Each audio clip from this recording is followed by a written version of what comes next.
So, as Vicky mentioned, my background is as a choreographer and interdisciplinary artist, and a major theme in my work is an investigation of various interactive technologies, video, audio, and biosensors to explore vulnerability and intimacy in performance.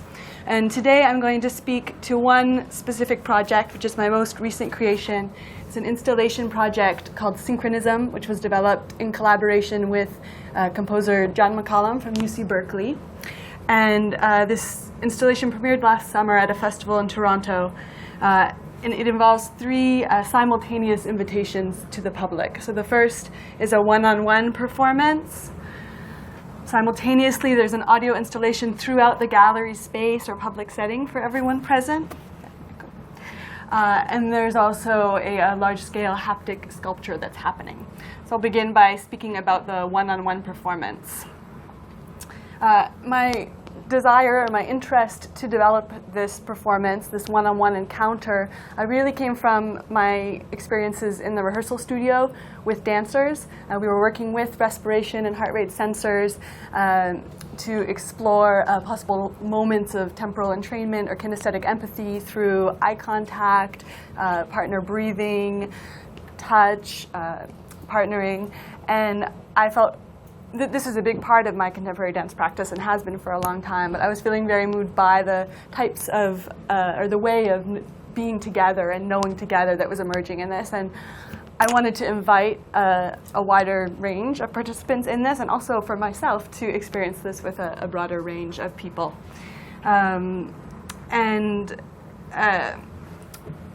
In this one-on-one performance, we had an enclosed booth within a public setting. In the first, at the first festival, it was inside a closed booth. At the second one, it was in a sort of tree fort that had been built. And I would begin the installation with my eyes closed. And as one person entered, people were invited to enter one at a time, I would remain with my eyes closed. And there was this sort of held space or moment where I would sense this person who had entered. I first would really encounter their scent. I would hear all of the adjustments of their body in the space, all of their fidgeting, irregular breath patterns. And with my eyes closed, I would try to imagine who was there and really sense the tension in the space between us. So the moment after I felt that energy settle, when I would open my eyes, there was really a flood of information about this person, this unknown person who was in front of me. And again, that would take some time to settle into eye contact together. And of course, people responded in many different ways. Some people, right away would stare in a very fixed way to hold this eye contact. Some people were very flighty. But there was a process of coming together with that eye contact. And only at that point would I introduce some of the objects that we would use for mediated touch. So as you can see in this image, sort of, we were using an electronic stethoscope, which, when placed on the skin or over the clothing, gives a digital audio signal of heart and lung sounds, also of more, and I'll return to what that more is as we progress.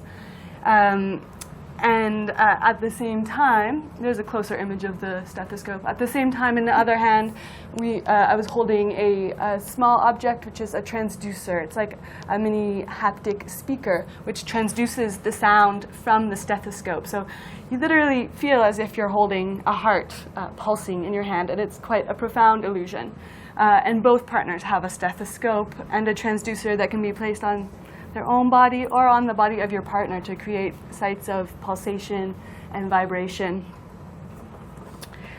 So as the piece progresses from shared eye contact to breathing to then mediated touch with these objects, we eventually find ourselves in a sort of entangled embrace. And in this entanglement, we feel the pulses and the rhythms from each other's body through this transducer and also through the points of direct contact with one another's bodies. And it became very disorienting to know what signals were coming from where, what sounds were from whose body. There was a sort of mixing and a distribution and ambiguity between our bodies that I found very interesting.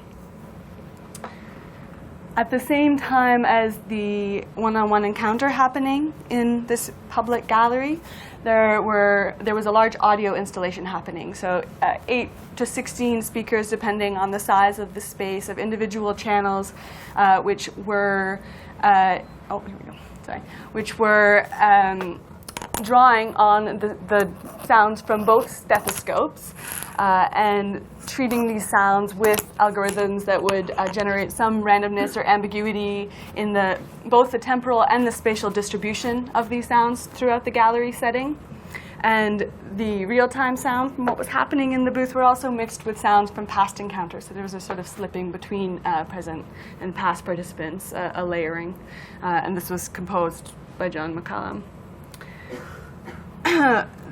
The sound coming from the speakers and also this haptic experience with the transducers is providing what could be considered a form of biofeedback, so projecting back an aspect of the physiological condition of each participant, but in a very mediated way. So yes, we're hearing sounds from the heart and lungs. We're also hearing other bodily fluid sounds, perhaps the digestive tract.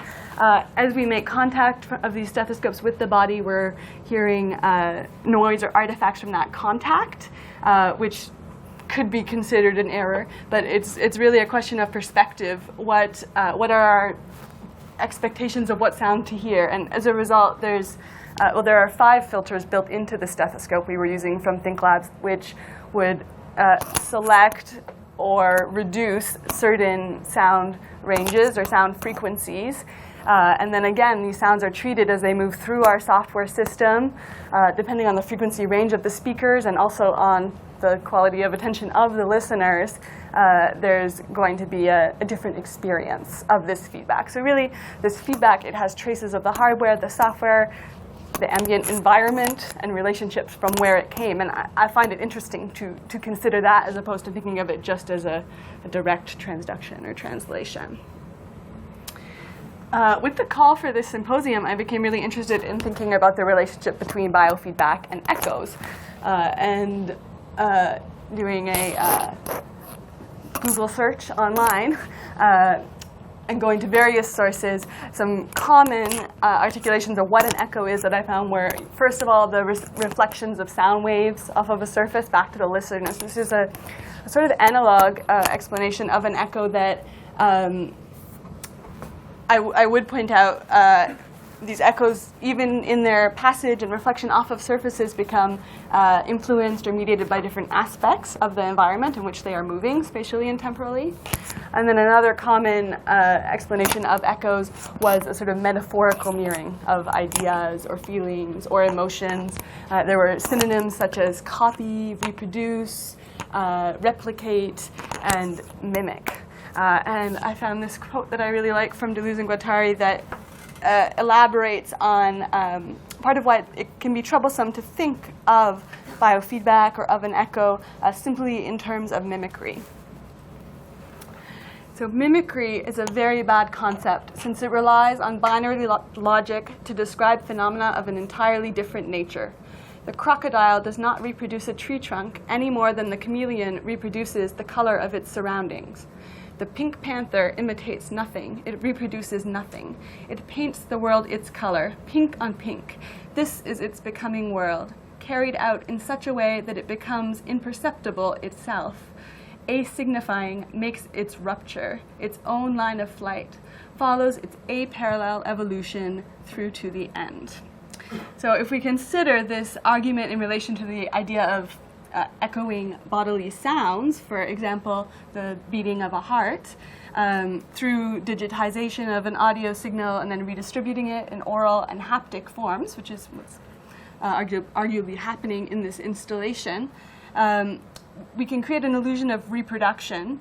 But I'm really interested also to pay attention to what was the process of this collection and rematerialization or reconfiguration of these bodily sounds. So at this point, I think it's interesting to look at the significance of digital in the term digital echoes. And in a book I read recently by Stamatia Portanova called Moving Without a Body, Digital Philosophy and Choreographic Thought, she discusses the materiality of digital processes and ways in which this colors systems of relationality in performance. So Portanova argues, the creativity of digital technology derives from the abstract but very peculiar potentiality that stands behind its materiality, namely the idea to cut a thing into bits, pixels, points, or dots, and recombine them ad infinitum. Further, later in the text, a bit, like an idea, is very precise, and yet it is highly indeterminate in its infinite possible actualizations. So I appreciate this quote because she places some attention on the how of these of digital abstractness and reconfigurations of bodies in multiple and mutable forms. And this gives a different image than the reflection of sound waves off of the surface. It's a different type of materiality, a different type of mediation. These digital echoes have a particular consistency. So moving now to the final aspect of the installation, which is, I would say, another form of distributed or reimagined digital feedback at play. We have here a large-scale paper sculpture in a sort of labyrinth form. There are multiple structures like this that will be, actually this part has not happened in performance, only in workshopping. So that will be distributed throughout the gallery setting. And there are several transducers, like the haptic speakers, attached to the surfaces of this sculpture that allow the sounds from the stethoscope, so these bodily rhythms, to swim throughout the surfaces of this sculpture. And the public, everyone present in this gallery space at the same time as a one-on-one performance and the same time as the audio installation, are invited to touch, embrace, and be enveloped in the folds of this sculpture. And it works very well when there are people on either side of this sculpture, and as they make contact through the paper, these rhythms and sounds, pulsations from the heart, move in between their bodies, but also with the rhythms from their body that are moving into the paper. So in all elements of this installation, the bodily rhythms undergo a mix of analog and digital mediations by which they are collected, rematerialized, redistributed, and I would say again, recollected. And I'm curious about ways in which this echoing process moves into and through virtual spaces in which the source, or the starting point of an echo, as well as its trajectory or its line of flight, cannot be easily traced, documented, or understood in terms of cause and effect. So in his book, Parables for the Virtual, Brian Masumi discusses the relationship between analog and digital processes in accessing the virtual. And in Masumi's words, the virtual as such is inaccessible to the senses. This does not, however, preclude it from figuring in the sense of constructing, figuring it in the sense of constructing images of it. To the contrary, it requires a multiplication of images. The virtual that cannot be felt also cannot but be felt in its effects. When expressions of its effects are multiplied, the virtual fleetingly appears. Its fleeting is in the cracks between and the surfaces around the images. And he goes on to say, imagination is the mode of thought most precisely suited to the differentiating vagueness of the virtual. It alone manages to diagram without stilling. So Masumi's description emphasizes not what a thing is, for example, a body or a heart, as a contained unit, but rather the ways in which this thing echoes. It echoes into an environment that's filled with other echoes. So there's sort of a pooling of echoes, we could call maybe virtual echoes. And we need imagination to tap into this pool of echoes, because these virtual echoes are in a continuous, but maybe discontinuous motion. Virtual echoes aren't generated by binary code, but rather they mediate passages between digital reconfigurations and analog reflections. And I don't mean those as closed categories. Emphasize motion there. Adding the word imagination to my diagram. So in all three elements of this installation, the one-on-one performance, sonic installation, and the sculpture, there's a sort of complex pooling of echoes, which could be interpreted as a form of biometric archives. And then I added a question mark, because I'm not sure this is the way that I want to articulate about this, but I am finding it very interesting to discuss these processes as living archives, as experiential archives. In the case of the one-on-one performance, there's a question of what are the resonances and the echoes of this interaction and experience with a partner and with the environment that is moving through our bodies. In the case of the sculpture, after each performance, there are all sorts of creases and folds and residues from touch, and there's been all of these sounds sent through it. How does that, as an object, become an archive? And not an archive that is stable, that we can access what happened. I'm not interested in necessarily retrieving or working with memory as a retrieval of sameness, because we moved on where our body is relating in a new environment. So when we re-engage with these aspects of the installation, how does the relationship between us change? Not the thing and us, but how is our relationship in motion? I'm going to go over that. So this question of working with this media as biometric archives. Oh, I also didn't mention we have hours and hours of recording of the stethoscope sounds, which have been then used in other installation settings and which are fed back during the installation itself. So there's a cycling, which maybe isn't the right word. I think there's like multiple cyclings in multiple directions between all of these different types of experiential archives that are happening just as they fold back into experience. And this theme came up here, but also this project is part of a much larger and long-term practice-based research project that I'm developing in collaboration with John MacCallum titled Choreography and Composition of Internal Time. And in this project, we're working with primarily with electrocardiogram or heart rate sensors, and we have developed hundreds of hours of recordings of respiration data and heart rate data.